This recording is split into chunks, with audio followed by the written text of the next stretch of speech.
sa pagsusuri ng ating minamahal na punong lingkod. Mic test, test mic. Makapasanawa tayong lahat, mga kapatid. Tawagin na po natin ang ating minamahal na punong lingkod, Brother Mike Z. Velarde.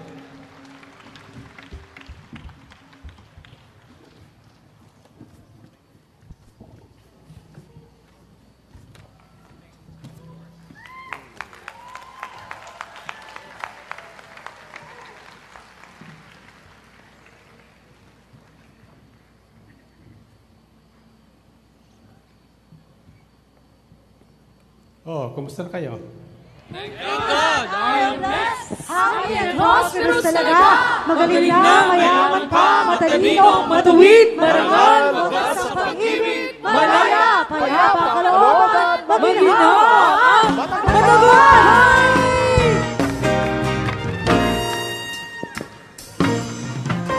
Thank God, I am blessed. Happy and prosperous talaga. Thank God, ako'y mayaman at matalino pa.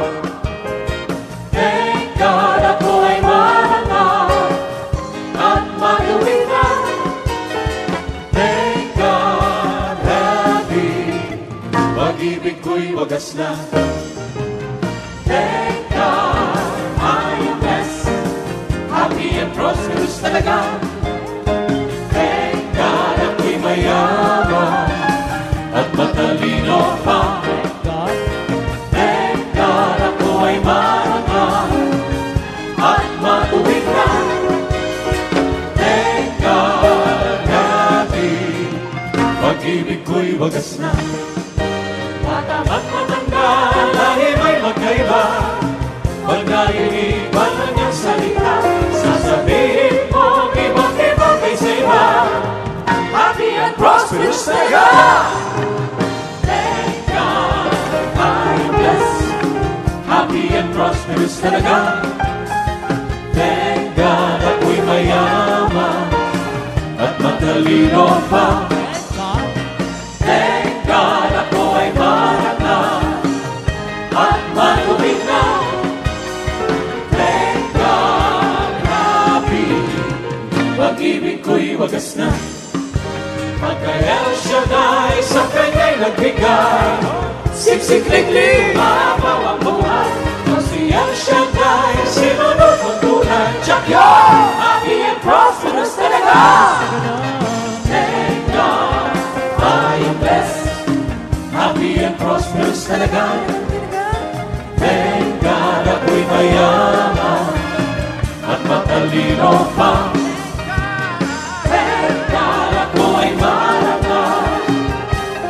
Matuwid na. Thank God, happy, pag-ibig ko'y wagas na. Pagkayal siya dahil sa kanya'y nagbigay, siksik-liklik, mabaw ang buhay.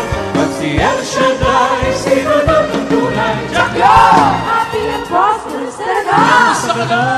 Thank God, I am blessed. Happy and prosperous talaga. Thank God, ako'y mayaman at matalino pa. Thank God, ako ay marangal at matuwid na. Thank God, happy, pag-ibig ko'y wagas na. Kamusta ka na? Thank God, I am blessed.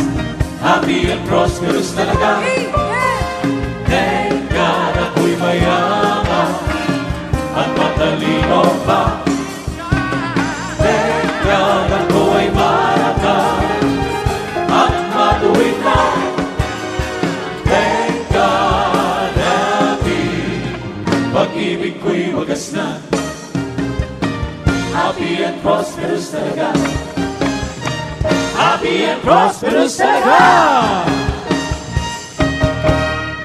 Thank God, I am blessed. Happy and prosperous talaga. Magaling na, mayaman pa, matalino, matuwid, marangal, wagas ang pag-ibig, malaya, payapa, kalooban, maginhawa at matagumpay. Purihin ang Panginoon. Find your partner. Find your partner. Sabihin mo sa partner mo, kumusta ka? Okay, 1 plus 1. Anong sasagot mo sa pangalawa?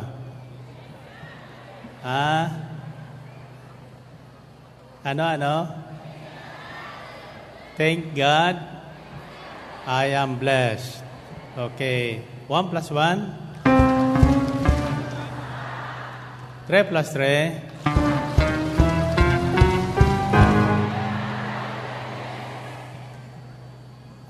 Hulaan niyo kung anong sasabihin niyo sa huli.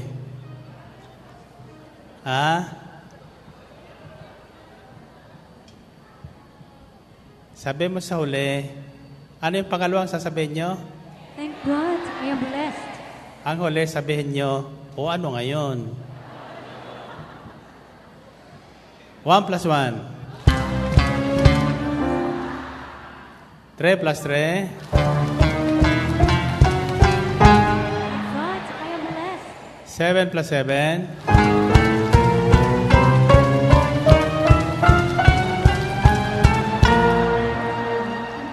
Ano ngayon? Kung bless kayo. Tasa kamay. Ano ngayon kung bless kayo? Anong sasabihin nyo? Anong sabihin nyo? Yuyoko kayo 3 ulit, sasabihin nyo, salamat sa Diyos, salamat sa Diyos, salamat sa Diyos, magaling na ako. Ulitin nyo nga. Salamat sa Diyos, salamat sa Diyos, salamat sa Diyos, magaling na ako. 1, 2,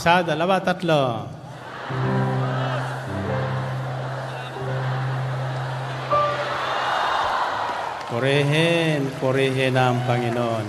Okay, maupo tayo sandali. Balikan natin ito pong talinghaga tungkol sa manghasik. Lumapit ang mga alagad at tinanong si Jesus, bakit po ninyo dinadaan sa talinghaga ang inyong pagsasalita sa kanila? Sumagot siya, ipinagkaloob sa inyo na malaman ang mga lihim tungkol sa paghahari ng Diyos. Ngunit hindi ito ipinagkaloob sa kanila. Sapagkat ang mayroon ay bibigyan pa at mananagana.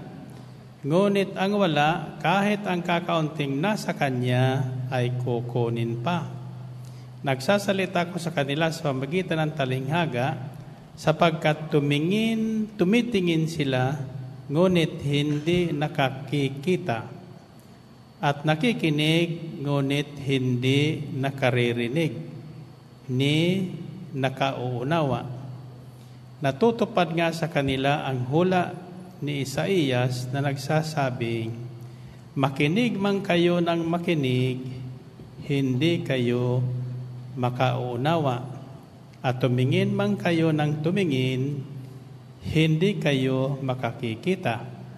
Sapagkat naging mapurol ang isip ng mga taong ito. Mahirap makarinig ang kanilang mga tainga at ipinikit nila ang kanilang mga mata.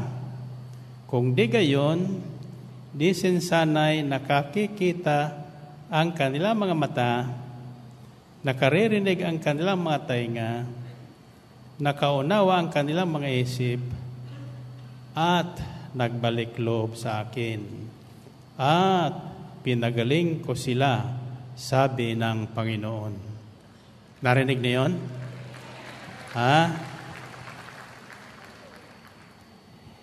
Nakikinig ba kayo? May naririnig ba kayo? Tumitingin ba kayo? May nakikita ba kayo? Ano ang nakikita nyo?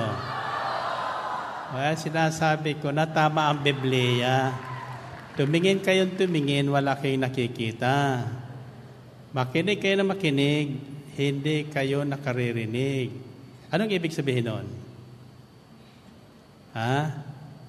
Ang tinutukoy dito ng Panginoon ay tungkol sa mga lihim sa paghahari ng Diyos. ipinagkaloob sa inyo na malaman ang mga lihim tungkol sa paghahari ng Diyos. Ngunit hindi ito ipinagkaloob sa kanila. Narinig na yon? Tatanungin ko kayo, alam niyo na ba ang lihim tungkol sa paghahari ng Diyos? Ha? Hindi pa. Sino sa inyo ang matagal na dito sa gawain na ito? Marami na kayang narinig. Marami na kayang nakita. Ano ang narinig nyo? Ha? Salita ng Diyos. Ano naman nakita nyo? Salita ng Diyos. Ha? Ano ang nakikita nyo? Salita ng Diyos. Tingnan natin kung alam nyo na. Ha? Bakit nga ba kayo nakikinig ng salita ng Diyos? Anong mayroon ang salita ng Diyos? Ha? Anong mayroon salita ng Diyos? Sino makakahula? Kagalingan. Kagalingan. Ang sabi niya, kung nakinig kayo, pinagaling ko sila, sabi ng Panginoon. Kung di gayon, di sinsanay nakakita ang kanilang mga mata, nakaririnig kanilang mga tainga, nakaunawa ang kanilang mga isip, at nagbalik loob sa akin, at pinagaling ko sila, sabi ng Panginoon. Kaya ang tawag dito, healing message. Healing message. Ngayon, ang tanong ko ay, bakit maraming may sakit ang hindi gumagaling?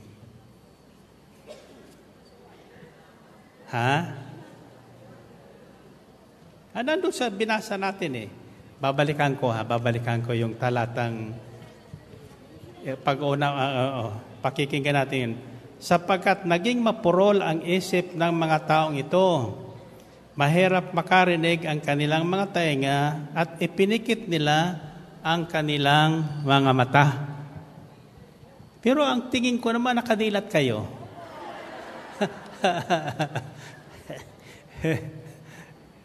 Nakadilat kayo at saka mukha naman di kayo mga bingi. Bakit kayo walang naririnig? At bakit wala kayo nakikita? Tatanungin kayo Dilat ba kayo ngayon? May nakikita ba kayo? Ano ang nakikita nyo? Yan sinasabi ko Wala kayong makikita sapagkat sa pakikinig ng salita ng Diyos, hindi po yung ating matang ginagamit dyan. Hindi rin yung ating tainga ang ginagamit dyan na natural. No? Nandito ba kayo ng Sabado? Okay. Anong oring panampalataya mayroon si Elias? Pananampalatayang nakaririnig ng mga bagay na darating. Wala pa dyan, naririnig na niya. Hindi pa umuulan, sinabi na niya, ang naririnig niya ang malakas na ulan, buhos ng ulan. Pero wala pang ulan yun. Amen ba? So, bakit narinig na niya? Bakit narinig na niya? Sapagkat sinabi na sa kanya ng Diyos. Sinabi sa kanya ng Diyos na darating ng ulan. Sa sandaling makipagkita ka sa Haring Akab, darating ng ulan. Kaya narinig na niya. Wala pa naman dyan, narinig na niya. Pagkatapos, ano ang susunod? Nakita na niya ang darating na ulan. Darating na ulan. In other words, yung mga palatandaan ng pagdating ay alam niya kung saan ang gagaling. Sapagkat ulan ang pinag-uusapan So, nanggagaling ang ulan sa ulap. Kailangan magkaroon ng ulap. Pero, gapalad pa lang yung ulap na yun eh. Paano naman magkakaroon ng ulan yun? Ano? Nasusundan nyo? So, anong susunod? Tinawag niya. Sinabi niya, napapatak na ang ulan. At nang sabihin niya yon, biglang dumilim ang paligid. Ngayon, sa talinghaga ng mga hasik, pangkaraniwan na narinig natin ay yung butil na nahuhulog sa matabang lupa, sa tigang na lupa, etc. Ano yung butil na yon? Salita ng Diyos. Salita ng Diyos. Lahat na butil ay may buhay. Tatandaan niyo yan. May panauhin ako kanina, nagtanong sa akin kung paano ako nakatitiyak na totoo ang sinasabi ng Diyos. Simple po ang sagot ko. Sabi ko sa kanya, kagabi natulog ka ba? Oo. Kako ba't natulog? Kasi niya gabi. So ang gabi, para sa magtulog. O ngayon kakong umaga, ano ang nakita mo? Liwanag? Hindi nakikita ang liwanag. Alam niyo ba yun? You can't see the light. Hindi natin nakikita ang liwanag. Ang nakikita natin ay yung naliliwanagan. Kaya alam nating araw na, umaga na, sapagkat nakikita natin ang gubat, nakikita natin ang langit, dahil naliliwanagan yun. Sila ang tinatamaan ng liwanag. Hindi mo sasabing may liwanag unless may makita kang object na tinatamaan noon. Nasusundan niyo ba? Okay. Ngayon, ang isa sa sikreto ng paghahari ng Diyos ay ayaw niyang may nagkakasakit. Ayaw magkakasakit. Kung ayaw niya naman nagkakasakit, bakit nagkakasakit ang tao?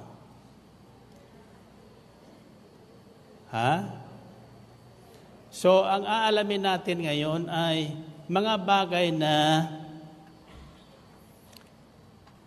lihim sa paghahari ng Diyos, na kung ito ay ating malalaman,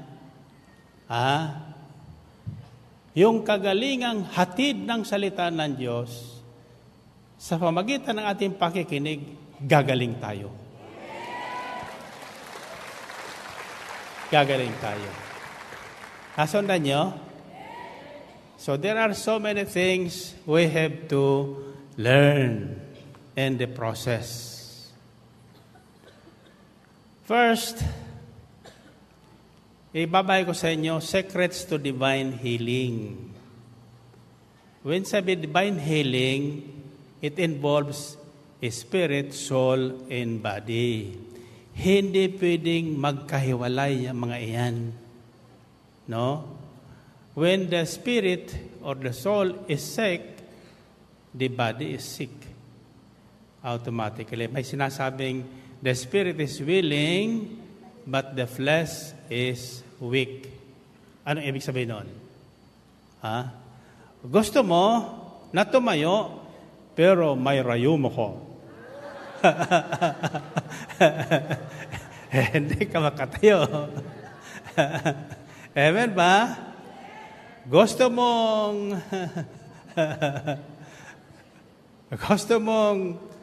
makayo, no? Pero hindi mo magawa. Bakit? Nagugutom ka. Amen ba? Bakit ko napili kaya ito? Sapagkat ang dami ko nababalitaan ngayon ng mga manggagawa na may sakit sa kidney, dinadialysis, no? Samantalang ipinangaral ko na sa kanila noon na huwag niyong pababayaan ang inyong katawan. Ang isa sa kailangan ng tao ay tubig. Ang akala kasi nila, ina-advertise ko lang yung negosyo ng misis ko. Agua Abelina. Pero kung maniniwala po kayo dyan, iyan ang kailangan nyo. Sabi sa isang dalubhasang nag-research tungkol sa tubig, Dr. Batman Haley of anong bansa ito? Iran. Noong nagkaroon pa ng revolusyon sa Iran noon, lahat na kontra doon sa namumuno, pinahuli at ikinulong. Mga political prisoners sila. May isang doktor na kasama sa kulungan. Yung mga nakakulong doon, palibas sa mga political prisoners, may mga sakit.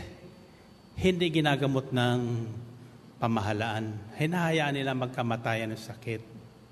So since walang sakit, ay walang gamot, ang doktor na ito, inalam yung mga kasamahan niyang may nakakasakit. Ang alam lang niya, painumin ng tubig. Painumin ng tubig. So in the process, na-discover niya na karamihan doon sa may sakit, walang sakit. Dehydrated lang. Kulang sa tubig. The moment na nagkulang ang ating katawan sa tubig, natutuyo ang ating balat. Natutuyo ang mga ugat natin, nagkukulang tayo sa dugo, sa sirkulasyon. Kaya namamatay yung mga organs ng katawan. Kasundan nyo? So, what he did is, pinainom ng tubig yung mga kasama niya sa bilangguan. Nagsigaling. Nagulat ngayon ang gobyerno ng Iran. Sabi niya, paano gumagaling yung mga yun doon? Samantalang wala namang gamot pinadadala doon. Pagkain lang at tubig. So, pinalabas yung doktor na yon, pinapag-aral further tungkol sa kanyang nadiskubre sa tubig. Water is life itself. At ang salita ng Diyos ay inihalin tulad sa tubig. Sabi sa Isaiah 55 verses 10 to 11, as the rain and the snow falls from heaven to water the earth, and it shall not return to it unless it has accomplished its purpose. The purpose of which is to water the dry grounds, so that yung mga butil sa ilalim ng lupa na may buhay, na namatay noong tag-araw dahil sa kakulangan ng tubig, muling magkaroon ng buhay. Pagmasdan niyo po ang mga damo sa inyong paligid. Pag tag-araw, patay lahat yan, natutuyo. Lupa, natitigang. Pero sandali na umulan yan ng 3 araw, magugulat kayo, mayroon na kayong green plants na makikita sa inyong paligid. Amen? Bakit? Sapagkat yung mga natuyong ugat nung binhi sa ilalim ng lupa ay nabubuhay muli dahil sa tubig. Tuloy-tuloy po yon, yung pagkabuhay na yun hanggang sa mamulaklak at mamunga. Ganyan din ang salita ng Diyos, napatid ng Panginoon sa taong makikinig. Kapag tayo ay napalayo sa salita ng Diyos, marami tayong mararamdaman. Para tayong natutuyo at natutuyong lupa at natitigang na namamatay na, naupos na kandila. Amen ba? Kaya subukan nyo lang na huwag makinig sa himpilan ng DWXI ng 2 linggo. Matutuyo ang inyong espiritu. Amen ba? Kanina sinubukan naming i-monitor sa YouTube itong gawain na ito.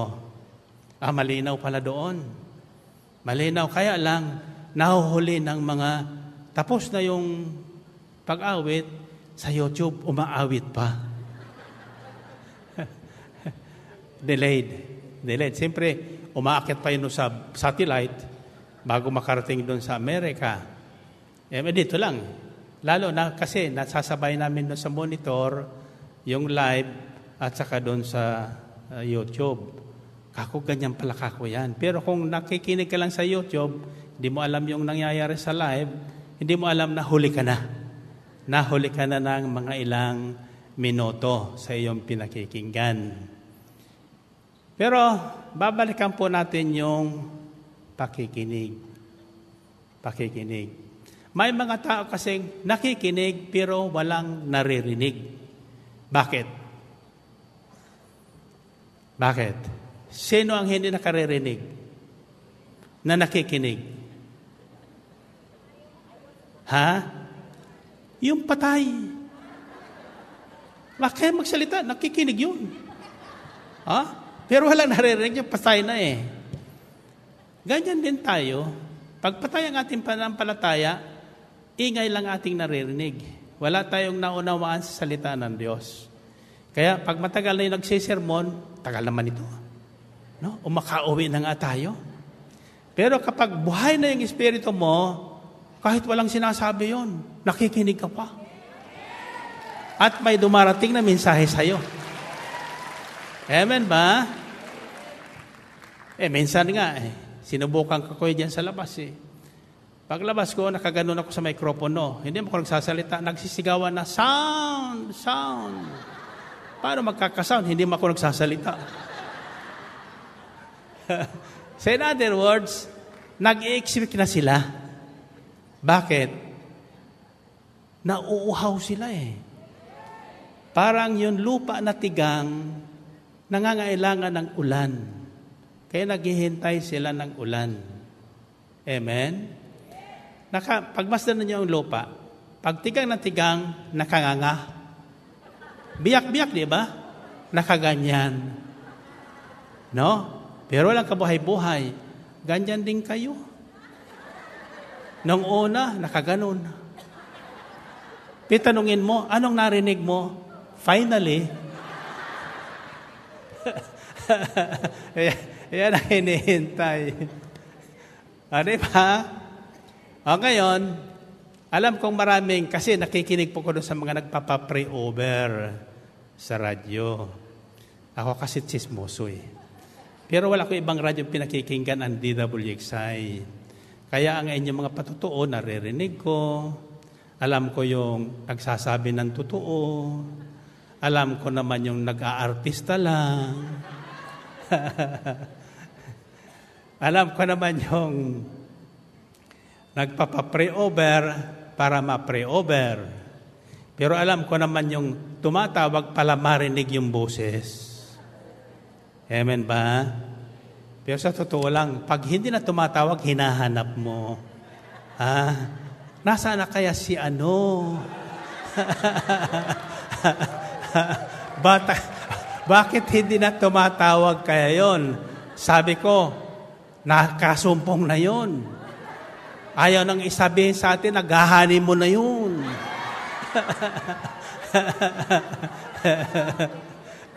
Kapag pinagpala na dito sa El Shaddai, hindi mo na makikita.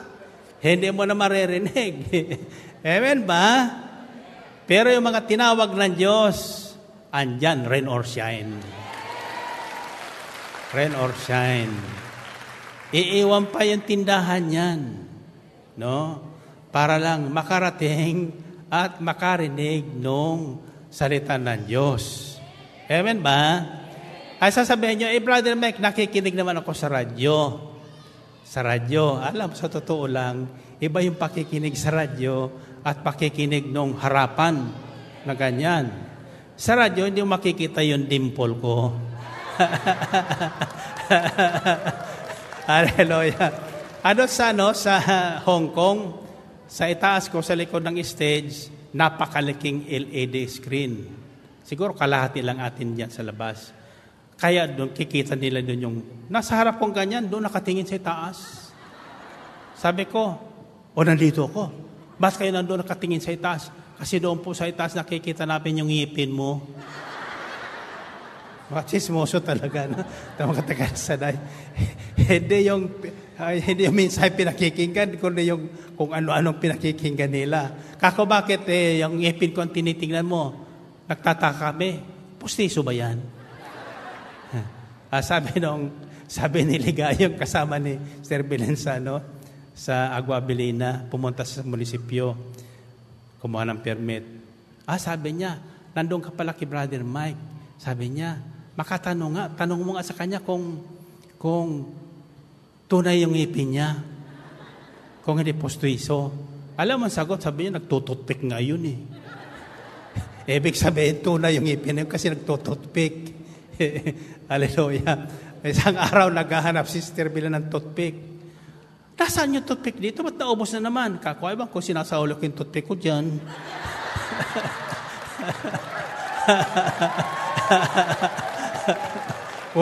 Purihin natin ang Panginoon. Purihin ang Diyos. Okay. Sino ang gustong gumaling? Mga may sakit kayo talaga. Ang una natin pagagalingin, yung inyong pakikinig. Pakikinig. Kasi kung bingi kayo, hindi kayo gagaling. Kaya sabi ng Panginoong Kristo, naparito ako upang buksan ang mga, makarinig ang mga bingi, makakita ang mga bulag. Kayo, ang tanong ko sa inyo,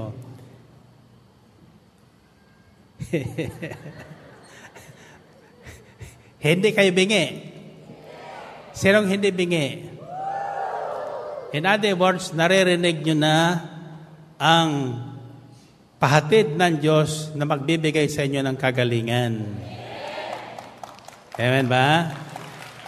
Okay.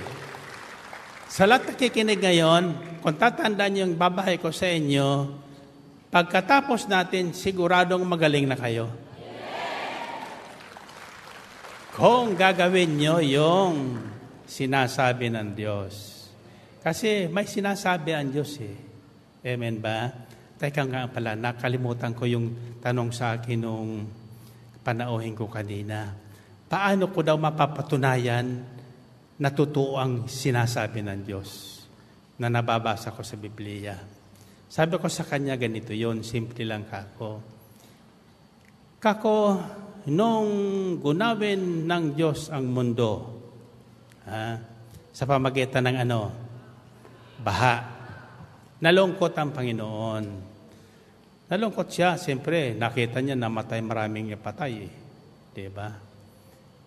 So sabi niya, sa sarili niya, hindi niya sinabi sa iba. Sinabi niya sa sarili niya, never again will I destroy the earth with flood waters. Never again will I destroy all living creatures as I did. Hindi ko na muling gugunawin ang mundong ito sa pamagitan ng tubig at hindi ko na muling gagawin yung patayin ang lahat na may buhay. Narinig yon? Ngayon, anong garantiyan na doon? Sinundan niya yon. Sabi niya, for as long as this earth exists, seed time and harvest, heat and cold, summer and winter, day and night will never cease. Hanggat naririto ang daigdig na ito, ang pagtatanim at pag-aani, ang araw at gabi, tag-init at tag-ulan, palaging sasapit. Palaging sasapit. Okay. Ngayon, kako, natulog ka kagabi. Oo. Bakit ka natulog kagabi? Gabi. Anong mayroon sa gabi? Dilim. May nakikita ka ba? Wala. Madilim eh.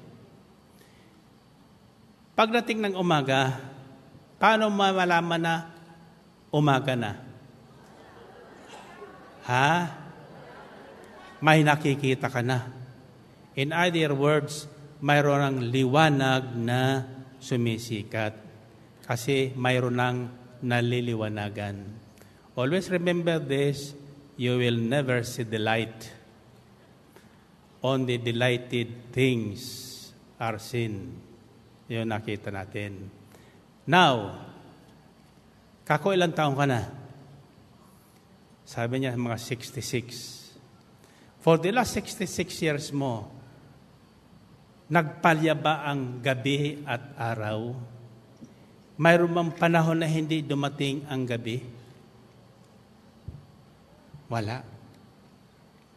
Maliban doon sa North Pole o South Pole, may mga araw doon na kalahating taon, puro araw. Kalahating taon naman, puro gabi. So, ang tulog nila doon, kalahating taon.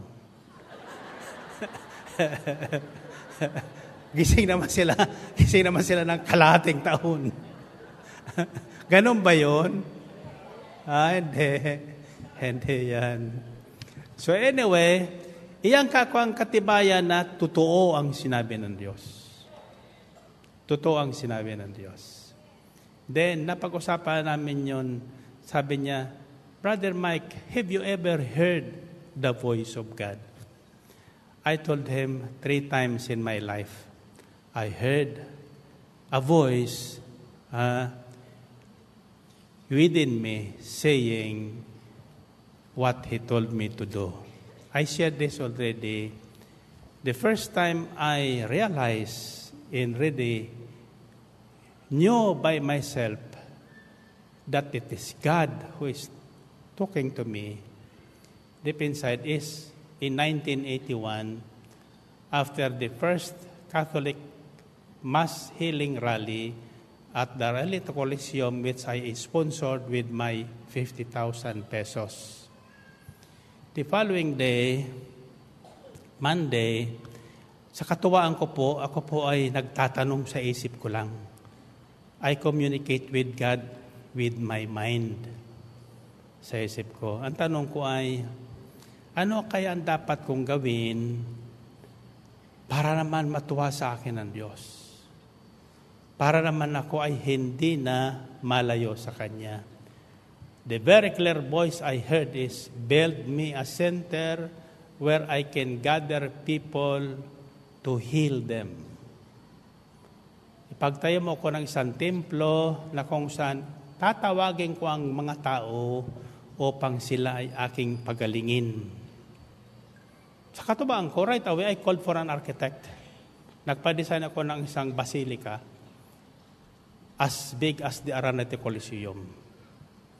In fact, after a few months, nakita po yun sa multinational village ng superior ng Rogationist Fathers na bumili sa akin ng lupa kung saan nagtayo sila ng seminaryo. Sinama ako sa Roma, kasama ko yung aking 2 anak, para pa bendisyonan sa Papa yung plano. Sabi niya, that's such a beautiful basilica. Pabindisyonan natin sa Papa. Italian po ito. So tumira kami doon sa house nila. First time ko nakarating sa Roma. Then we were able to see the Holy Father. Nabindisyonan po yun, that was in 1981. I thought, yun talagang kailangan ng Diyos sa akin. But then, after 1982, nagkaroon tayong problema. No? Nagkaroon ng problema sa ekonomiya, political crisis, then come the assassination of Ninoy Aquino, natudas ng ating ekonomiya at political situation, got worse. Nakalimutan ko na yung pagpapatayo noon. Nagkaroon na kami ng groundbreaking with Cardinal St. John sa multinational village. I set aside 2 hectares there for that purpose. Then, di na tuloy yun. Kalimutan ko na yun. Pero, nakalimutan ko man, ang Diyos hindi nakakalimot ng plano niya. So, dumami yung tao sa Morsolo sa nag-a-attend sa prayer meeting. Nagkakaroon na tayo noon ng mga Life in the Spirit seminar. Ang topic na binibigay sa akin is baptism in the Holy Spirit. During that period, doon ko uli narinig ang isang tinig na nagsasabing, ang ipinatatayo ko sa iyo ay hindi gusali, na tulad ng mga basilika. ang ipinatatay ko sa iyo ay templo ng Diyos. Ikaw yun. Kayo yun. Ako yun. Tayong lahat yun. So the first secret in the kingdom of God that we should know is know that your body is the temple of the Holy Spirit. Kaya sasabihin mo, nasaan ang Diyos? Nasaan ang Diyos? Kung hindi ka manampalataya, hindi mo alam kung nasaan ang Diyos. Ang alam lang natin, God is everywhere. Where? Everywhere, where? Saan? Ang Diyos ay naroroon sa lahat na may buhay. Sapagkat ang Diyos ay buhay. Sabi ni Jesus, I am the way, the truth, and the life. Siya ang daan, siya ang katotohanan, siya ang buhay. Kung wala kang Diyos, wala kang buhay. Trabaho ka lang ng trabaho, kain, tulog, trabaho na naman. Di mo napupuna yun? Trabaho, kain, tulog. Yung iba naman, hindi nagtatrabaho, kain, tulog lang. Kaya walang direksyon. Laging kulang ang ating buhay. Pag wala sa iyo ang Diyos, hindi ka masisiyahan. Sabihin mo, siguro, masisiyahan ako pag mag-asawa na ako. Matatahimik ko pag mag-asawa ako. Natahimik ba ng mag-asawa? Nasiyahan ba? Hindi. Siguro niya, 2. Nakadalawang asawa. Hindi pa rin nasiyahan. Naka-4. Hindi pa rin nasiyahan. 2 kotse, 2 bahay, 2 tindahan, etc., etc. Kulang. Bakit? Wala yung buhay. Iisa lang ang nagbibigay buhay. Iisa lang ang nagbibigay kasiyahan. Ang Diyos na pinagbubuhatan ng buhay. Amen ba? Then, the next occasion that I heard a voice is nung ako'y pinipersecute ng misis ko dahil sa gawain ito. Nung mag-iisang taon na hindi niya ako kinakausap, hindi ko natatabihan, magkahiwalay kami ng higaan, ako nasa Morsolo, siya nasa Puerto Azul. Kanya ang buhay namin ngayon, noon. No? Then, siyempre, may hinahanap ka. Na ako nagsashower, yung tinig niya muli nagtanong sa akin, to whom are you living for? Kanino ka ba? Para kanino ka ba nabubuhay? Initial reaction mo siyempre as natural is para sa aking nanay, sa aking tatay, sa aking asawa, sa aking mga anak. Alam mo sa tinig, kaya ka naguguluhan. Sapagkat ang nanay mo, tatay mo, lalo na ang misis mo, hindi sa iyo masisiyahan. Mga anak mo, hindi rin. So you will always be in trouble. Kanino ka lang masisiyahan? Bakit ba tayo nilikha ng Diyos? Para tayo mabuhay para sa Kanya. We live not for ourselves, not for our loved ones, because they will never be satisfied, they will never be contented, they will never be happy, no matter what we do. Sabi ko sa inyo, yung utang ko sa misis ko na 20 pesos nag-aaral ako, hanggang ngayon, di nakakalimutan. Hindi ko na mababayaran yun. Kako, bakit? sapagkat yun ay puhunan ko. Yun aking binhi na itinanim ko sa matabang lupa, na inaani ko ngayon ang bunga. Amen? Sabi ko sa kanya, matabang lupa pala ko. Kaya kung magbibigay ko sa akin, yayaman kayo tulad niya. Sapagkat matabang lupa ang inyong hinahasikan. Amen ba? So when I heard that voice, I immediately understood. Yung hindi ko magagawa na pagbaguhin ang kalooban ng misis ko, ng nanay ko, ng mga anak ko, tungkol sa ginagawa ko, magagawa ng Diyos.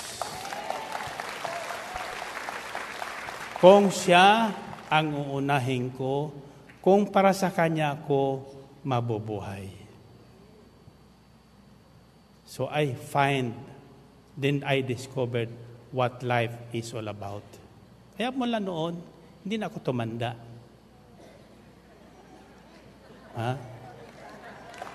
Kita nyo? Bakit? Panatag na loob ko, nabubuhay ko para sa Diyos. Ang sabi sa Biblia, at gagantimpalaan kita ng mahabang buhay. Diba? Basa niyo sa Salmo 91, no? There are 7 promises there in Psalm 91. Hold on to that. That is if you believe. This God is a God of belief. Di mo makikita ang Diyos Paniniwala lang talaga Ang sabi ng mga walang Diyos, iyan ang relihiyon o ang paniniwala ay opium ng mga walang magawa. Narinig yun? Lalo na niya naman mahihirap. Siya nagkakamali. Sapagkat sinasabi ng Biblia, mapalad ang taong wala nang inaasahan kundi ang Diyos sapagkat makakasama sila ng Panginoon. Amen? At kapag kinasama ka ng Diyos at kinasama mo ang Diyos, wala ka nang hahanap-hanapin pa. Amen ba? Sabi ng Panginoon kay Abraham, I am your very great reward. Sinabi ng Diyos kay Abraham yun, I am your very great reward. Ako ang pinakamalaking gantimpala mo sa buhay. Naghahanap ka ng gantimpala sa buhay mo, ang Diyos ang tanggapin mo. Siya na ang pinakamalaking gantimpala sa buhay mo. Sa lahat ng paghihirap mo, sa lahat ng ginagawa mo, may magantimpala na hindi ka masisiyahan. Pero ang Diyos ang may sabi, I am your very great reward. Amen? Kasundan niyo yun? Sa mga taong naniniwala at nananalig sa Kanya at tinanggap siya, nagkakaroon ng buhay. Kanina, tinitinan ko kasi sabi ko sa camera, isa-isahin niyo ang mukha ng mga nag-a-attend. Gusto kong tingnan during the worship. No? O kung may nagsasilta, gusto ko makita ano ang kanyang reaksyon. Kaya nakikita ko na yung mga may buhay. Nakikita ko naman yung mga patay. Huwag kayo mag-alala. Sapagkat bago tayo magtapos, may buhay kayo galing sa Diyos.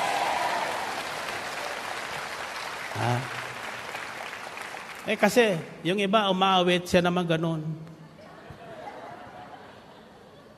Diba? Ganun tayo lahat ng una, diba? Sa iba, mga sira ito. Sira. Ito nga pala, may panauhin ako. Kahapon, punta sa akin, taga Silang, Cavite. Sabi niya, Brother Mike, answered prayer na ako. Kako bakit? Matagal ko nang panalangin na makalapit sa iyo at makahingi sa iyo ng tawad. Bakit kako? Anong kasalanan mo? Kasi minsan tayo po ay nag-walk of faith. hindi na po kayo naglakad. Sumakay po kayo sa karwahe. Ang sabi ko, ay matanda na si Brother Mike.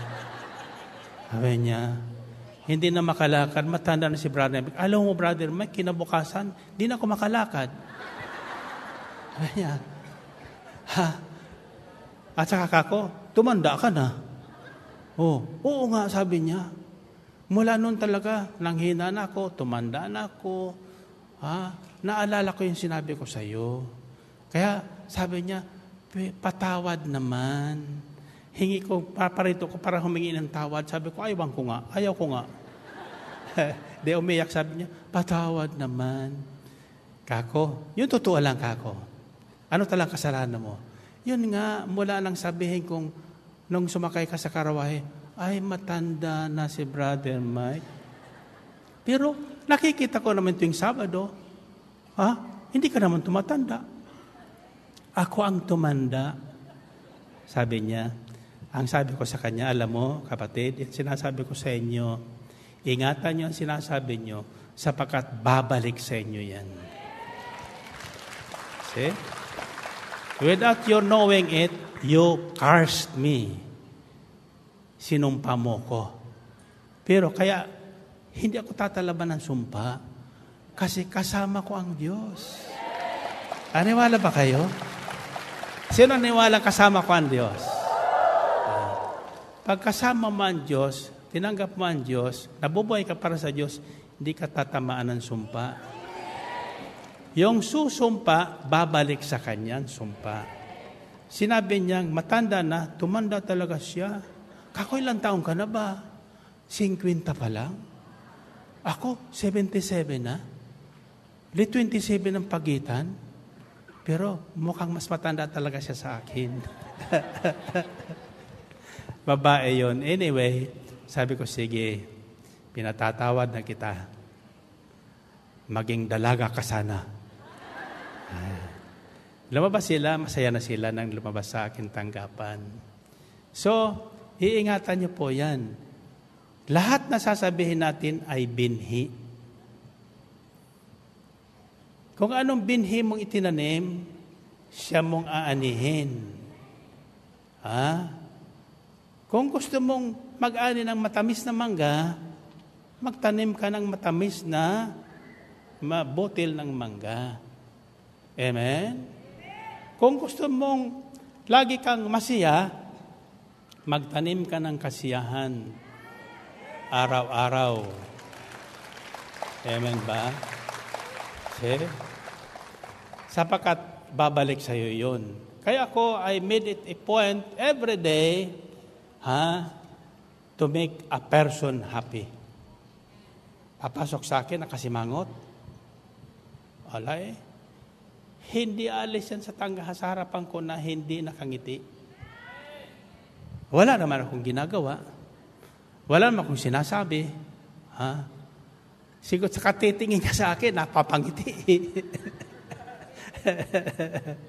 Bakit kaya kako anong nakikita mo? Sabi niya sa akin, gwapo ka talaga.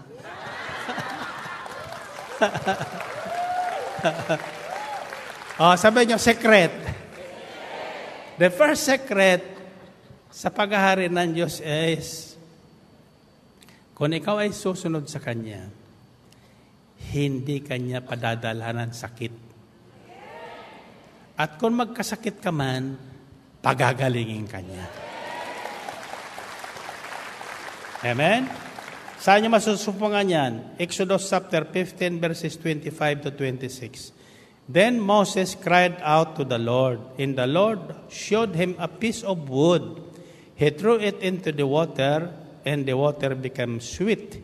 There the Lord made a decree and a law for them, and there he tested them. He said, if you listen carefully to the voice of the Lord your God, and do what is right in His eyes, if you pay attention to His commands, and keep all His decrees, I will not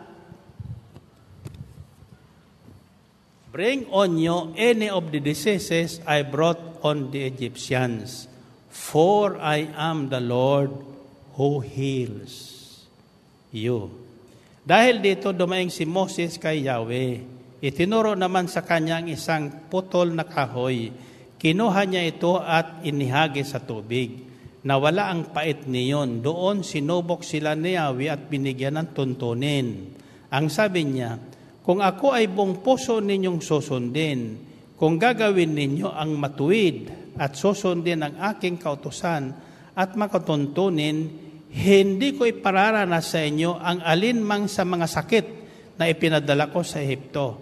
Akong si Yahweh ang inyong manggagamot. Narinig na yun? Ayaw niya magkasakit tayo. Kung siya ay ating pakikinggan, ang tinig niya ay ating pakikinggan, at susundin ang kanyang mga utos, hindi tayo padadalhan ng anumang sakit o salot. Ligtas tayo doon. Covered tayo ng protection, divine protection ng Diyos. Amen ba? Pero sabi niya, sakali man kayo ay magkasakit, sa katigasan ng ulo nyo, tatandaan nyo, hindi lahat na sakit kalooban ng Diyos at hindi kalooban ng Diyos na magkasakit ang tao. Ayon dito sa nasusulat. Ha? Pero ang sakit naririyan.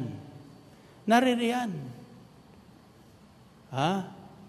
Nariyan sa hangin na ating hinihinga. Nariyan sa tubig na ating iniinom. Nariyan sa mga pagkain na ating kinakain. Kaya bago kayo kakain, dinadasal po yan. Yung tubig at saka yung pagkain. Bakit? Ano bang kinakain natin ngayon? Puro chemicals na po yan. Ha? Puro chemicals na yan. Mga toxic matters na yung kinakain natin. Kaya maraming sakit na pumapasok sa ating katawan. Lalo na kung kulang pang tubig. May mga taong hindi uminom ng tubig, kundi puro cola, puro soft drinks, kape, tsaa. That's never substitute for water. Hindi yan. Kaya nadidehydrate tayo kaya nagkakasakit. Magkaganon man kayo, sabi ng Panginoon, pag kayo tumawag sa akin, pagagalingin ko kayo. Pagagalingin kayo. Amen ba? So, narinig nyo na yun. So, don't ever charge God foolishly na siya nagpapadala sa inyo ng sakit. Ang sinabi lang niya, you read Deuteronomy chapter 28, from verses 1 to 15, 14, it's all about blessings. If you listen to the voice of the Lord your God and carefully obey all His decrees and commands, you will be blessed. And everything you do, you'll be blessed. You'll be blessed in the city, you'll be blessed outside the city. Wherever you go, you will be blessed. Hindi, tsaka sa bandang verse 12, hindi ka mangungutang. Ikaw pa ang magpapautang. Amen. Kung susundin mo lang, kung pakikinggan mo lang at susundin mo ang lahat na ipinag-uutos ng Diyos. When you go further to verses 15 and following, doon nagsisimula yung problema. On the other hand, sabi niya, if you are going to disobey me, hindi nyo bibigyan pansin ang aking mga sinasabi, ang aking salita. Babaliwalain nyo, narinig nyo, pero pala ba kayong narinig? No? Tinutudapasan nyo, ito ang darating sa inyo. Darating sa inyo ang mga sakit na ito. Galis, boni, kitong, pagkabulag, etc. Ang dami sakit doon. Mga sakit na hindi mapapagaling as a result of a curse. The moment we disobey God's word, we fall into a curse. Hindi kalooban ng Diyos yun. Pinili natin yun. Ang sabi nila, why does God allow these things to happen? He never allow bad things to happen. No? Why does it happen? Because ginusto natin. Ginusto natin. Dinisregard natin yung batas ng Diyos. Sa sandaling itinabi mo ang salita ng Diyos, binaliwala mo, you put yourself into a curse. Walang magagawa ng Diyos doon. No? Pero hindi tayo pababayaan na mamatay doon sa ganong kalagayan. Nahiwalay sa Kanya. That's how good God is. Hahayaan ka lang muna. Iba yung inaalaw sa hinahayaan. Hinahayaan, paano ba sa English yung hinahayaan? It's not allow. Kasi yung allow, may permiso yun. Permiso. Hindi ka bibigyan ng permiso ng Diyos na mapapahama ka.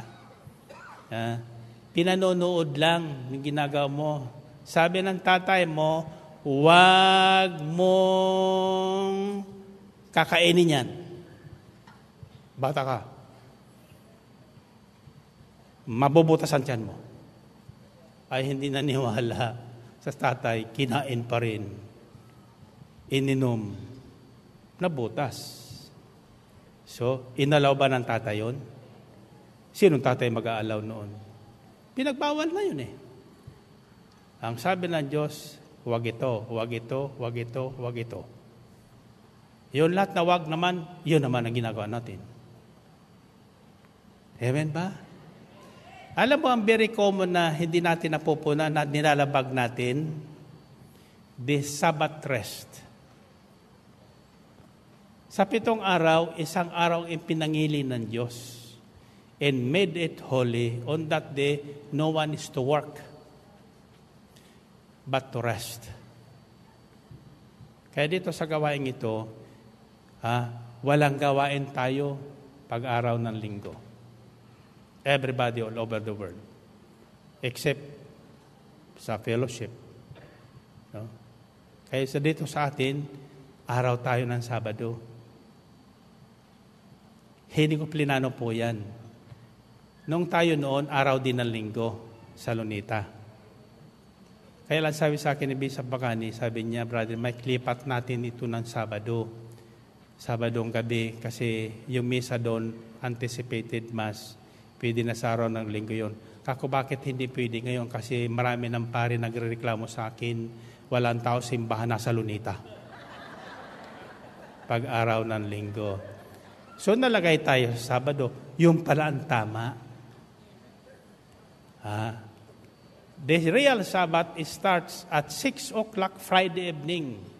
Ang mga Hudyo, naghahanda na po yan ng Friday evening. Before Friday, 6 o'clock, handa na lahat.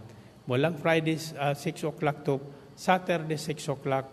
Walang naipagluto, naipaghugas ng mga plato nila.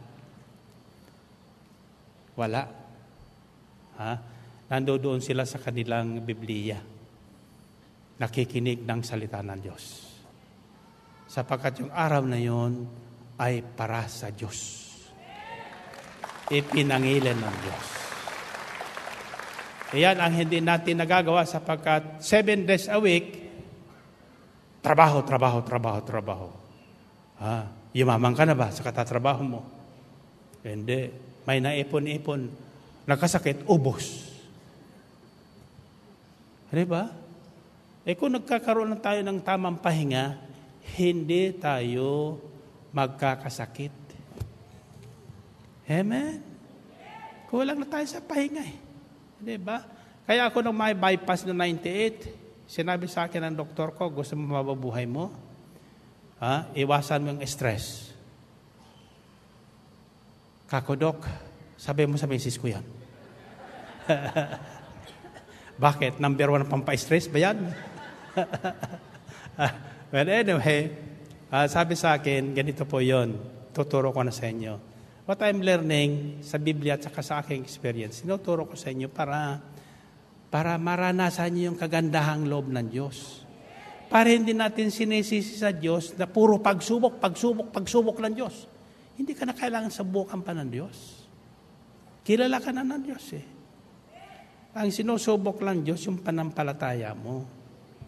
Pero sandaling buo na yung panampalataya mo, nakaririnig ka na nung hindi naririnig ng iba, nakakikita ka na nung hindi nakikita ng iba, at natatawag mo na yung mga wala dyan na parang nariyan,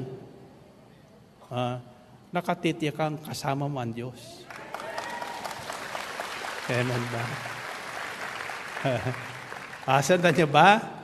Ayan, si Emma sa Victoria, Canada. Na isang buwan lang, nandiyo niya. Kako, ginagawa mo yatang divisorya ang Victoria, Canada. Ha? Mayaman na yan. Payaman ang payaman yan. Kako, ingatan mo yan, Emma, yung pagpapayaman. Baka sa pagpapayaman mo, nakakalimutan mo na ang Diyos. Diba? Marami dito, nag-pray-request. Lord, bigyan mo na ako trabaho sa Canada. Bilang mo ko trabaho sa Amerika. Bilang trabaho sa ganito. Doon kita paglilingkuran. Hanggang ngayon, hindi ko nakikita. Nandun na sa Amerika at sa Canada. Malalaman ko lang yan pag tumatawag ng telepono. Hi, Brother Mike. Pa-pray over naman. Sino ka? May tanong ko yan. Sino ka? Pag hindi ako nasagot ng tama, hindi nakikinig ng salita yun. Ikaw, tanong ko kayo. Sino kayo?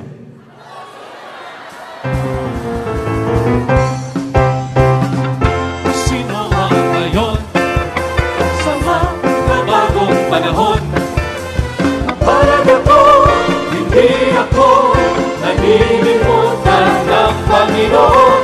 Yayaman ako sa tamang panahon. Ako, sino ang ngayon? Ano ngayon sa bagong panahon? Parang ako, hindi ako nalilimutan ng Panginoon. Yayaman ako sa tamang panahon. Susunod ako sa utos ng ating Panginoong Diyos. Ako'y mabuting katiwala sa mga bigay niyang pagpapala. Susunod ako sa utos ng ating Panginoong Diyos. Ako'y mabuting katiwala sa mga bigay niyang pagpapala. Ako, sino ang ngayon? Ano ngayon? Sa bagong panahon. Mapalad ako, hindi ako nalilimutan ng Panginoon. Yayaman ako sa tamang panahon. Sino ka ngayon? Ako, sino ang ngayon? Ano ngayon? Sa bagong panahon. Mapalad ako, hindi ako nalilimutan ng Panginoon. Yayaman ako sa tamang panahon. Susunod ako sa utos ng ating Panginoong Diyos. Ako'y mabuting katiwala sa mga bigay niyang pagpapala. Susunod ako sa utos ng ating Panginoong Diyos. Ako'y mabuting katiwala sa mga bigay niyang pagpapala. Ako, sino ang ngayon? Ano ngayon? Sa bagong panahon. Mapalad ako, hindi ako nalilimutan ng Panginoon. Yayaman ako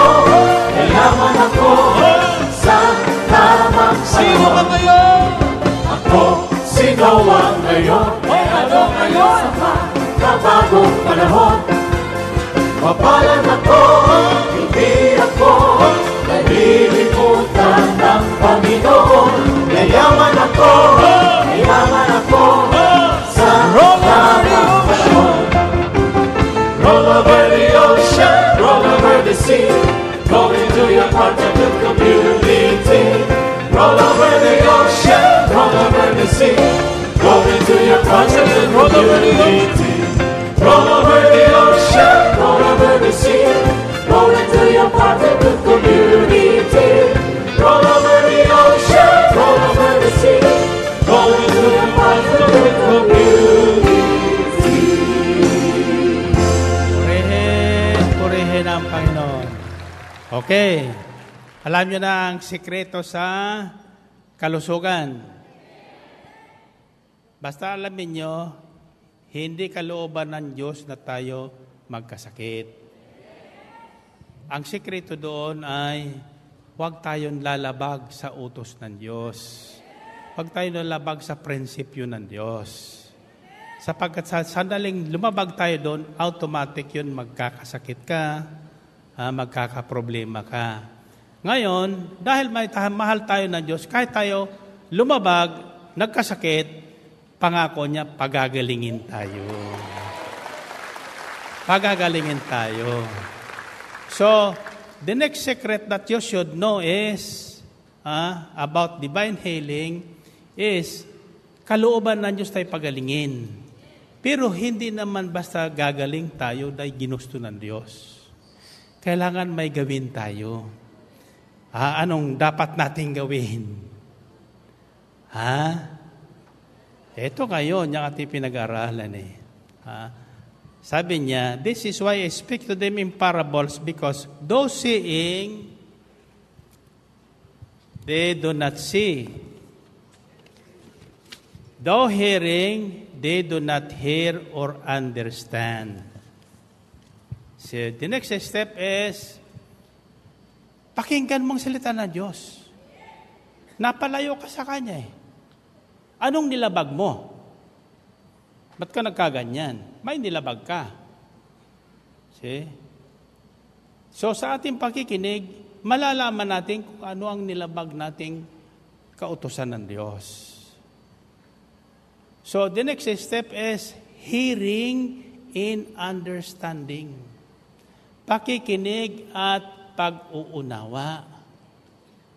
Nakikinig nga tayo, ayaw naman nating unawain, kinukontra pa natin. See? Bakit ka ba naghihirap talaga?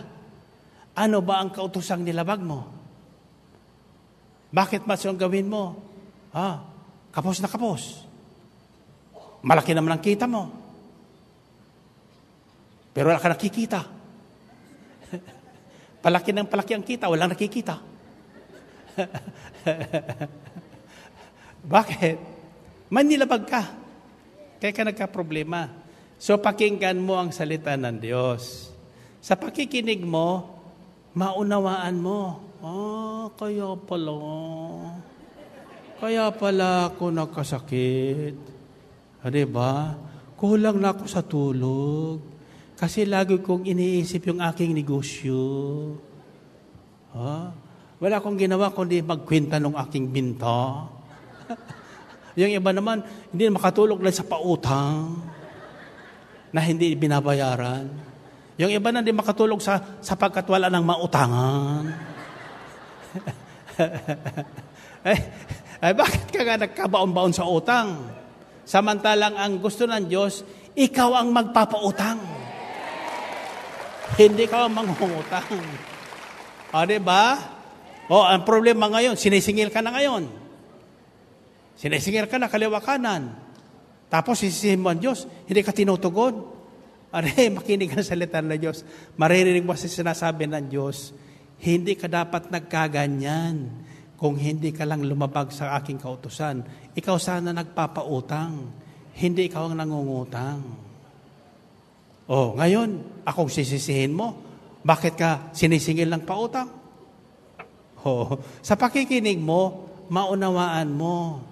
Ano ngayon ang solusyon para hindi ka naguluhin ng mga inutangan mo?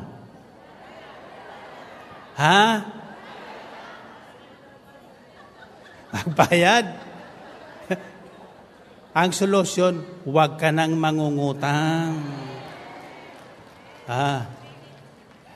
Huwag ka nang mangungutang. Bakit? Magkakaproblema ka eh. Amen? May sumulat sa akin. Gusto garantiyahan ko yung kanyang uutangin sa bangko. Sabi ko, sa loob-loob ko lang, nang binabasa kong sulat niya, sabi ko, tong sister na ito, hindi nakikinig. Sinabi ko nang hindi ko nagpapautang.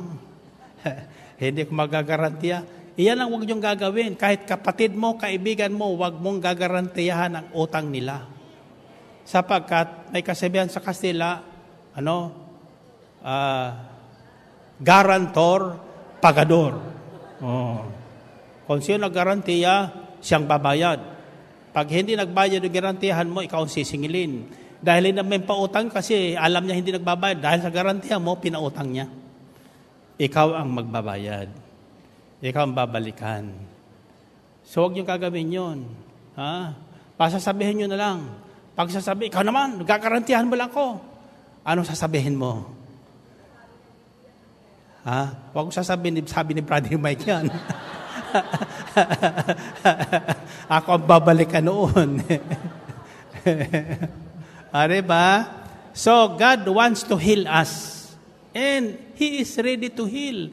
Willing and able. May isang lumapit sa Panginoon Kristo, sabi niya na noon, isang kitungin niya tayo, sabi niya, Lord, if you are willing, you can make me clean. Ang sagot ng Panginoon Kristo, I am willing, be clean. Agad siya, gumaling.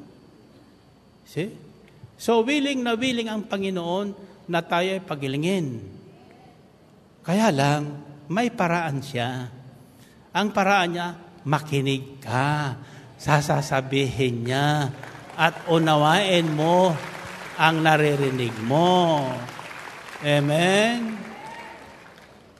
Gusto mong yumaman?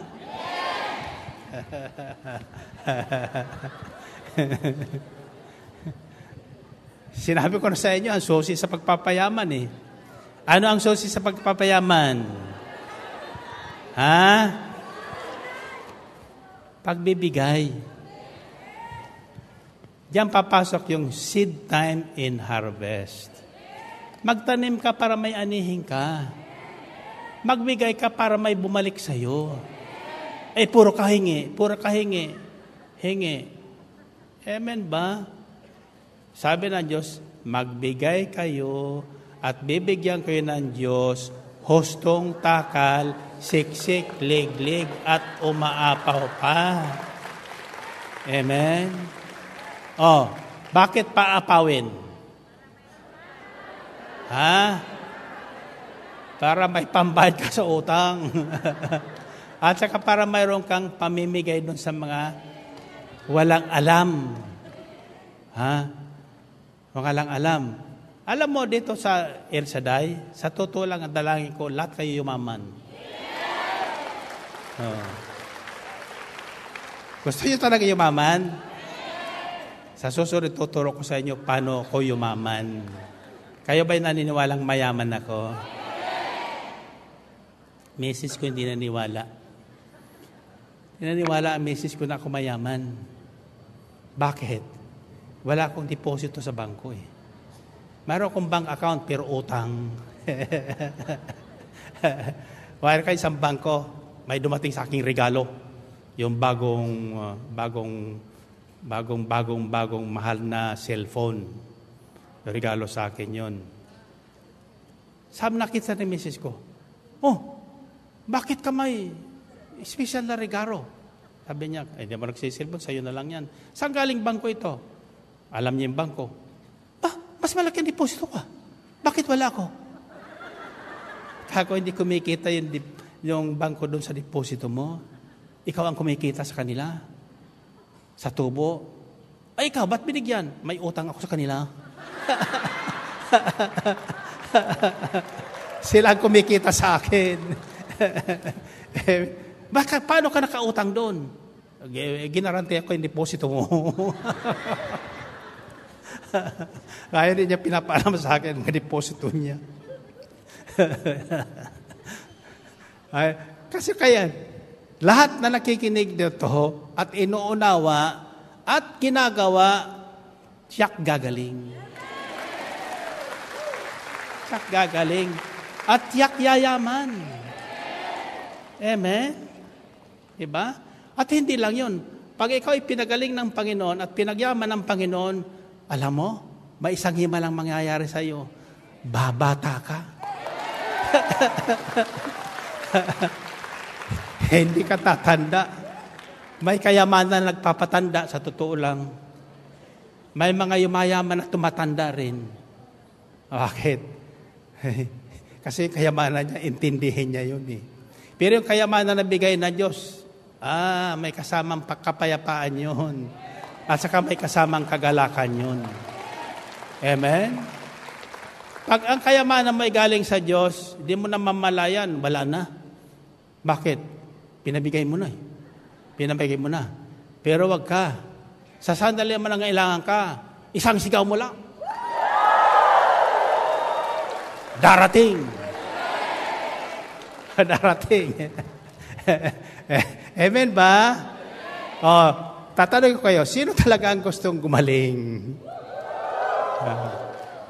Ito ang isang dahilan kung bakit maraming nakikinig sa salita ng Diyos dito sa himpilan ng Didibirig sa ngayon. Alam kong maraming nakikinig ngayon all over the world na may mga sakit. Bakit sila nakikinig? Kasi sinabi ng isang prayer partner, makinig ka pag-araw ng Martes at saka pag-araw ng Sabado. Nakikinig nga naman siya, pero bakit hindi gumagaling? Bakit hindi? Mananarinig ko niya, sabi niya, sabi mo, pag makinig, gagaling ako. Nakinig ako. Hindi naman gumagaling. Noong nakikinig ka ba, pumalak pa ka ba?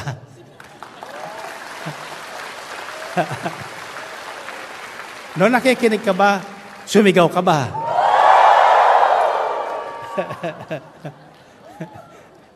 Kung hindi ka sumigaw, hindi ka gumaling. Kung hindi ka pumalakpak, kung hindi ka sumigaw ng amen, kung hindi ka tumalo ng 7,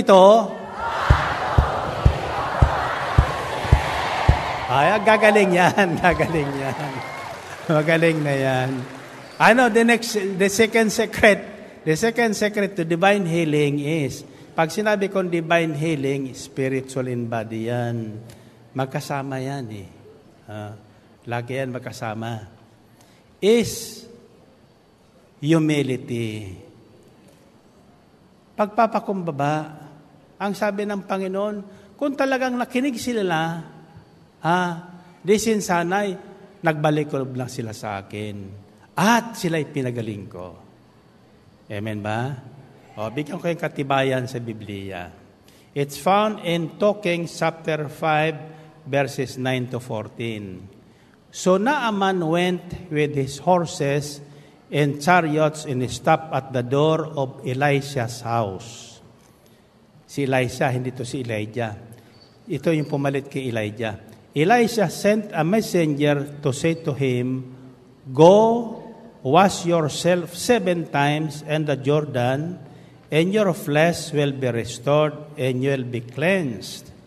But Naaman went away angry and said, I thought he would surely come out to me and stand and call on the name of the Lord his God, wave his hand over the spot, and cure me of my leprosy. Are not Abana and Pharpar, the rivers of Damascus, better than any of the waters in Israel? Couldn't I wash in them and be cleansed? So he turned and went off in a rage. Naaman's servant went to him and said, My father, if the prophet had told you to do some great things, would you not have done it? How much more then when he tells you, wash and be cleansed? So he went down and dipped himself in the Jordan 7 times, as the man of God had told him, and his flesh was restored and became clean like that of a young boy. Si Naaman is general sa Syrian army. Ang katulong niya isang Israelita. Siya nga may mata sa katungkulan pero nahiya sa pagkitungin. Walang lumalapit sa kanya. So sabi ng katulong niya na Israelita, sabi niya, Boss, sa amin sa Israel, mayroon pong nagpapagaling na lingkod ng Diyos. si Propeta Eliseo. So, sa gustong gumaling, nagpasulat, kumuha ng endorsement sa hari ng Syria patungo sa hari ng Israel. Ang sabi ng hari ng Syria doon sa hari ng Israel, itong aking general kitungin, gustong gumaling, pagalingin mo. Pumunta si Eliseo doon sa hari ng Israel. Nagalit yung hari ng Israel. Ano ka ba? Naghahanap ng away? Paano kita mapapagaling? Nalaman yun ni Eliseo. Sabi ni Eliseo sa hari, huwag ka na magalit. Papuntan mo sa akin ang kitungin na yan para malaman nilang may Diyos sa Israel na nagpapagaling ng anumang karamdaman. No? Do, sinabi ng hari, pumunta kayo doon sa Eliseo, yung gwapo doon sa ambil.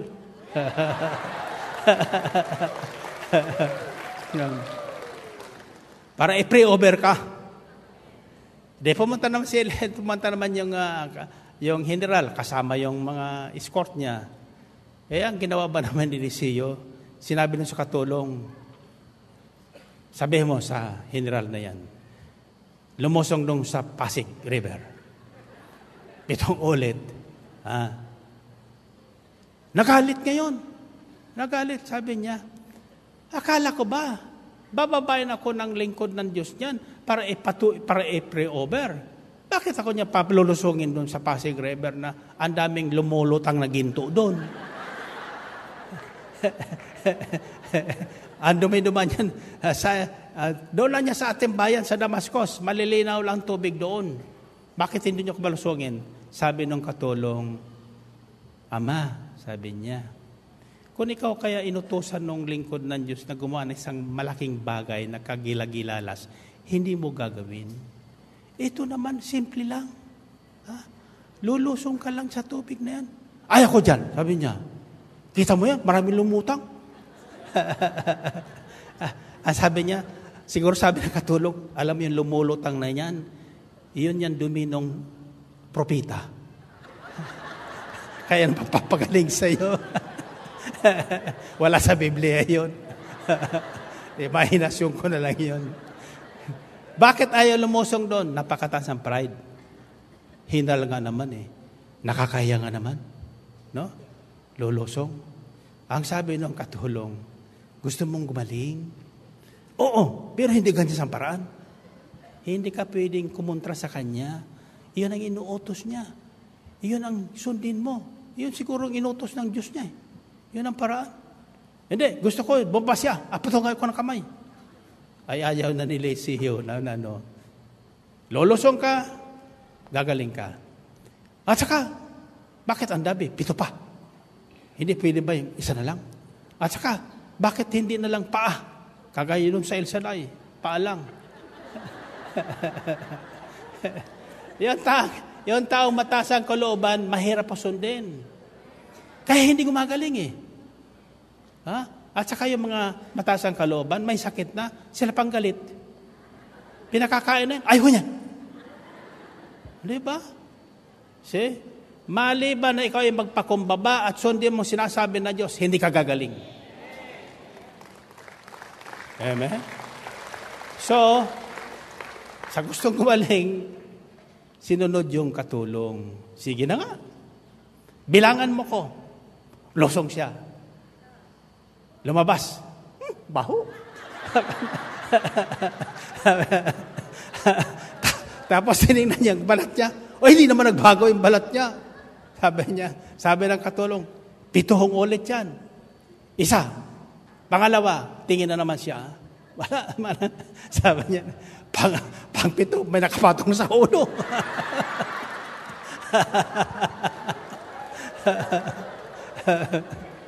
Hanggang sa mawala yung kayabangan niya. Na 7 losong siya, nagulat siya. Nako, balat sibuyas. Kuminis ang kanyang balat. So, ang sabi na naman, totoong may Diyos sa Israel na nagpapagaling. Amen? Diba? Iyan. Gusto ng Diyos, pagalingin tayo. Kaya naman, antitigas ng ulo natin. Ito ang sinabi ng Diyos, gusto natin baguhin. Ang sabi ng Diyos, magpatawad ka muna. Ang sabi mo na, mamatay na lang ko. Hindi ko magpapatawad. Ang sabi ng Diyos, ginusto mo yan, bahala ka sa buhay mo. Gagaling ka ba? Sino gusto magaling? Magpatawad na kayo. Ang equivalent ng pagpapatawad yung paglusong sa Pasig River. Amen? A proud man can never forgive his enemies. But the moment you learn to forgive, then you have humbled yourself before the Lord. God will heal you. And finally,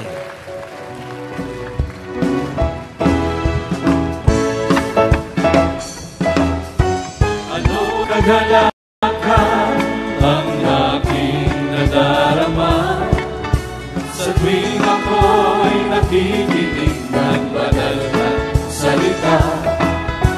Nalaman ko ang susi ng kaniyang mga himala. Sa gabay ng lingkod niya, pinagpala. Finally, ako ngayon'y may bagong buhay. Finally, ako ngayon'y pinagpala. Ako ngayon ay pinagpala. Finally, ako ngayon'y tagumpay. Ako ngayon ay tagumpay. Finally, sabay-sabay. Yes, finally. Ang buhay ko ngayon, siksik-ling-ling ng biyaya. Kung may pasubok man, ay hindi alintana. Ako'y punong-puno. Ako'y punong-puno ng pag-asa at kalakasan. Sa pagtahak sa landas ng kabanalan. Taas ang mga kamay, finally. Ako ngayon'y malaya na. Ako ngayon'y malaya na. Finally. Sumigaw ang mayaman na. Ako ngayon'y mayaman na. Finally. Ako ngayon ay magaling na. Finally. Sabay-sabay. Yes, finally. And finally. Finally. Ako ngayon'y may bagong buhay. Finally. Lumuntang ang mga pinagpala. Ako ngayon ay pinagpala. Finally. Sumigaw ang mga tagumpay na. Ako ngayon ay tagumpay. Finally. Sabay-sabay. Yes, finally. Finally, yeah. Finally, finally, yeah. Finally. Purihin ang Panginoon. Okay, taas ang ating mga prayer request muna bago tayo magsimula. Prayer request, handbags, wallets, passport, etc. Taas natin sa Panginoon. Kayo ba naniniwalang pagpapalain yan? Sabihin niyo, Panginoon, bagamat ako ay madalas magkulang at patuloy na lumalabag sa inyong kautusan, ngayon, alam ko na nakalooban mong ako ay inyong pagalingin at pagyamanin. Kaya naman, sa ngalan ni Jesus, ako po ay nagpapasalamat dahil sa inyong kagandahang loob sa akin. Amen? Amen, okay. Makakaupo na kayo at magsisimula na ako. Ano, gusto niyo tapusin natin ito? O balik na lang tayo sa Martes? Ha? The fourth secret to divine healing is, sino makakahula? Sino makakahula? The fourth secret to divine healing is,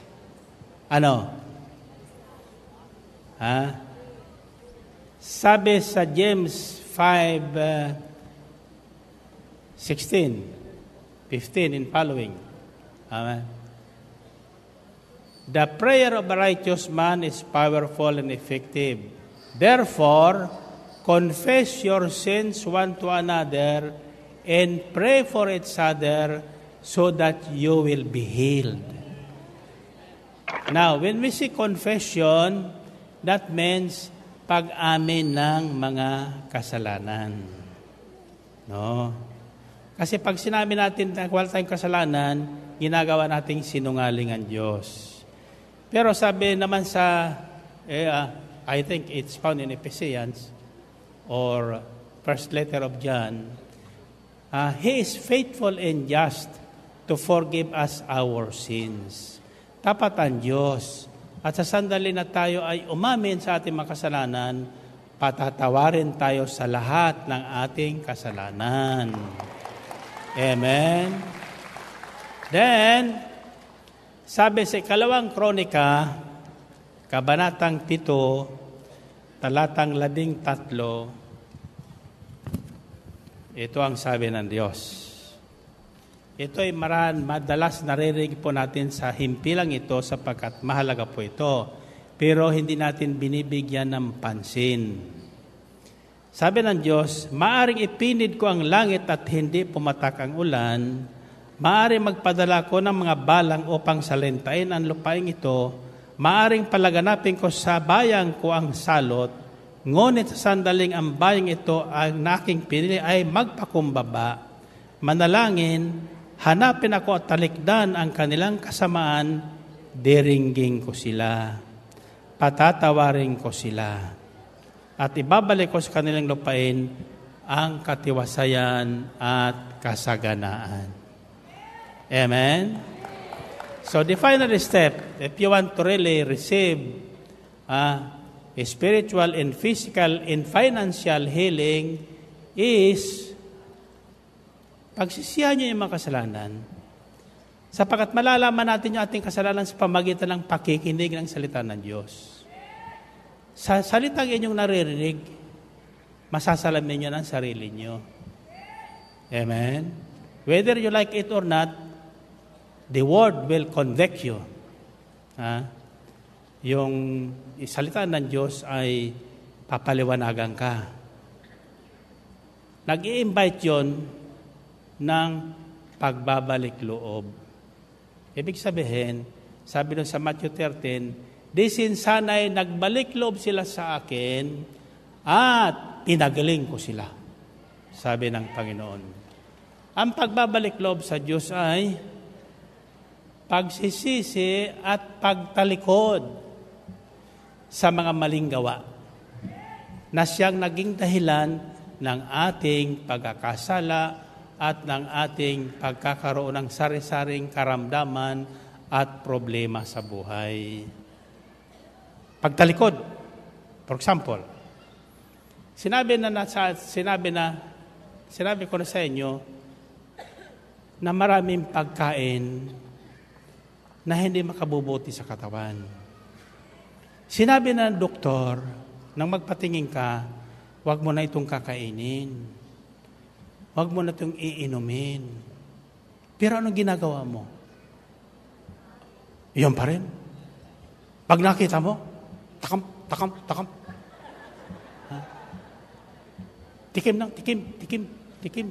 Tikim, kunyari, no?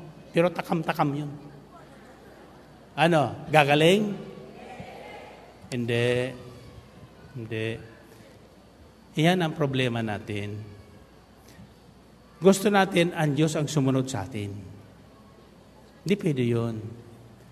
Kailangan tayo ang sumunod sa Kanya para yung pangako niyang kagalingan, pangako niyang gantimpalang mahabang buhay, pangako niyang kaligtasan, pangako niyang kayamanang hinupighirapan darating sa iyo. Amen ba? Magkatotoo.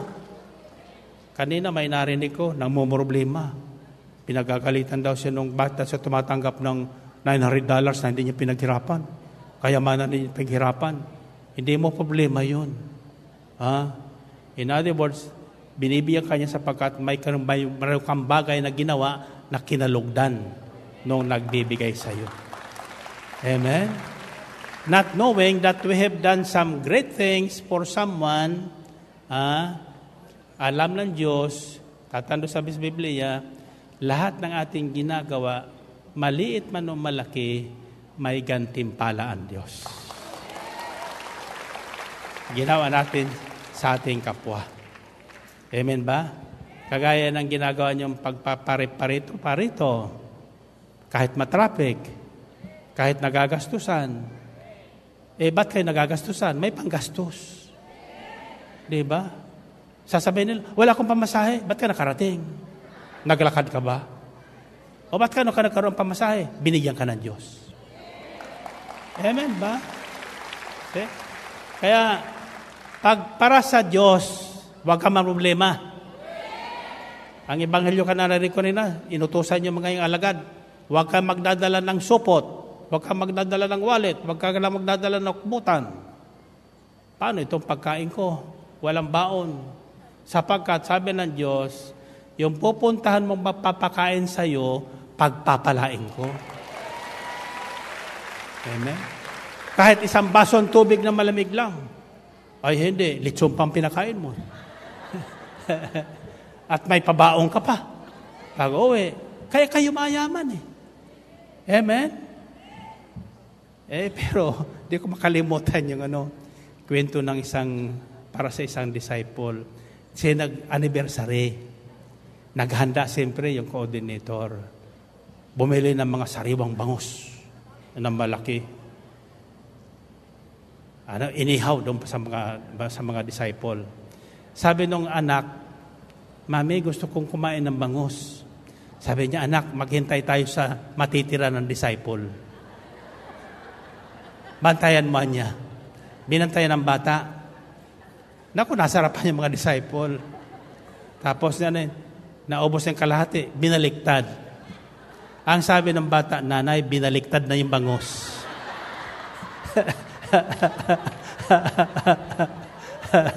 Mamaya-maya, tinik na lang naiwan.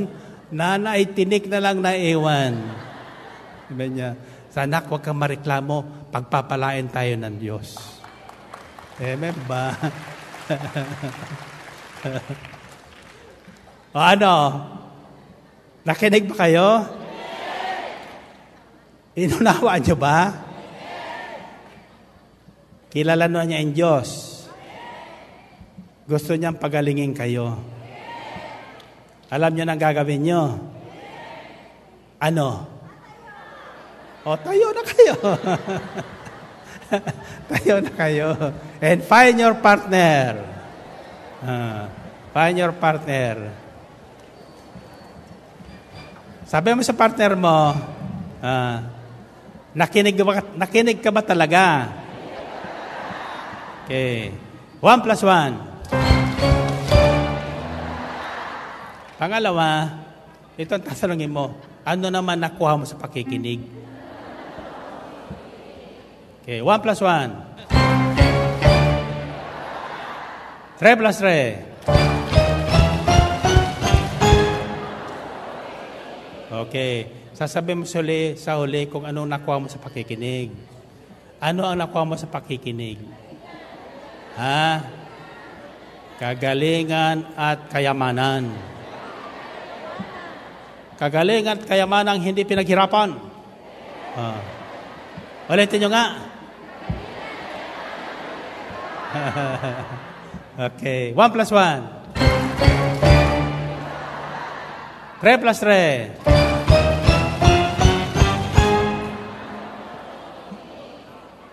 Ano? Ano nakuha mo sa pakikinig mo? Okay. 7 plus 7.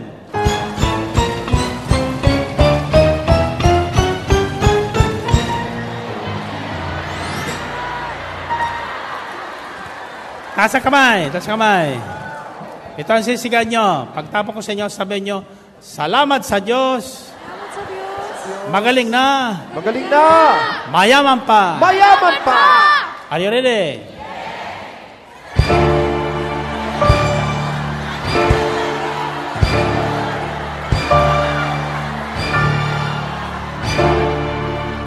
Salamat sa Diyos. Magaling na. Mayaman pa. God bless you. Hallelujah! Ang salita ng Diyos. Ang salita ng Diyos.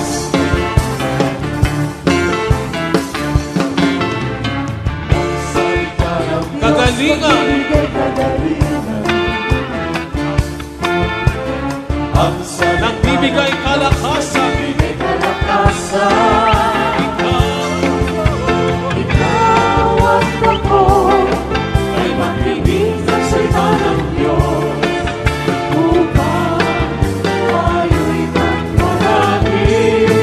Ang salita ng Diyos, ang salita ibigay ng pag-asa. Ang salita ibigay ng sigla. Ikaw at ako ay makinig ng salita ng Diyos upang tayo'y magpalain. Ang salita ng Diyos.